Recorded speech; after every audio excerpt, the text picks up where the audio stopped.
On avait une cour d'école entièrement bitumée, un bâtiment des années 60, du goudron partout et on a fait un projet participatif pour savoir ce qui serait la cour idéale.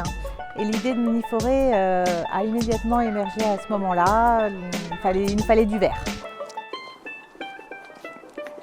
Non, la mini-forêt, c'est un projet sur le long terme, un projet un peu fou.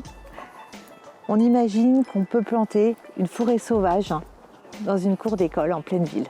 Alors une mini-forêt, c'est une forêt urbaine créée à partir de la méthode du botaniste Miyawaki, en plantant de façon très serrée une quarantaine d'espèces locales pour qu'elles collaborent et se mettent en concurrence et poussent de façon très rapide. On va planter une forêt avec la méthode de Miyawaki. Ouais. Et c'est pour après pouvoir voir comment elle évolue. Le fait que je pourrais revenir ici pour voir comment elle va évoluer et voir les plants grandir.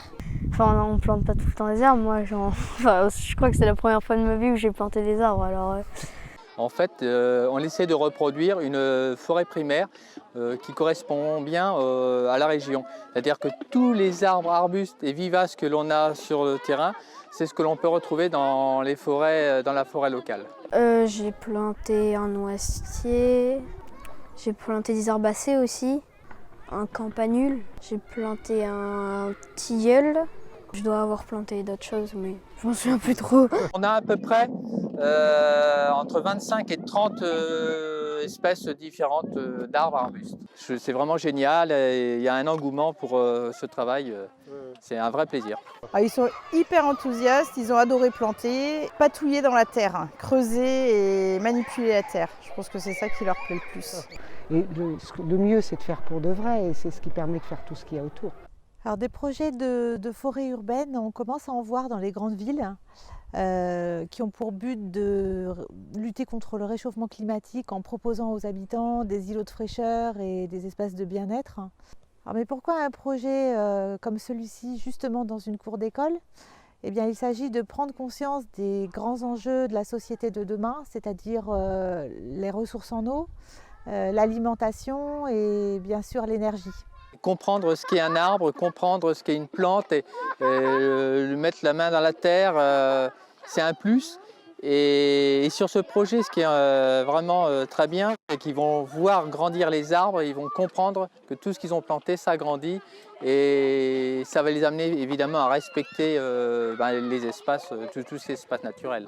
C'est un projet très intéressant pour les enfants, je pense. Peut-être tout au long de la scolarité également. La forêt va grandir avec eux, c'est chouette. Ils sont fous de joie. J'avoue que le projet est vraiment très très beau. Il y a beaucoup de variétés, ils s'éclatent, ils sont en pleine nature, ils vont avoir une école complètement hors norme et magnifique. J'ai été dans cette école toute petite et la voir se transformer comme ça, c'est vraiment super. Non, c'est une bonne chose, on n'a pas toujours le temps de le faire nous avec les gamins, même si tout le monde n'a pas l'occasion d'avoir un petit jardin, donc c'est bien. C'est très bien, puis ça fait un petit peu de connexion avec l'école pour les adultes. On en manque surtout en ce moment, donc c'est pas mal. Bien l'intérêt surtout en ce moment, c'est déjà de faire la classe dehors et puis de vivre les choses. Les enfants touchent, plantent. Il a trouvé un trésor. C'est pas un trésor, c'est un caillou. Mais on fait aussi des petites choses dans la classe et à l'extérieur avec un potager où là les enfants ce sera plus à leur mesure. Ici on a planté de la verveine citron, ici de la ciboulette, ici du fenouil, ici du persil. Après ici c'est de la laitue et ici de la mâche. On a planté quelques graines de choux. Ils adorent et puis il y a le fameux tas d'écorce pour pailler. Où voilà, ils aiment jouer un petit peu comme si c'était un tas de sable. Cette forêt, ça va être un véritable laboratoire à l'intérieur de l'école. On va pouvoir observer des insectes, des oiseaux, tout un écosystème, les interactions des espèces les unes avec les autres et avoir une vraie démarche scientifique basée sur l'observation. On est tous sensibles au changement climatique ou à la dégradation de l'environnement.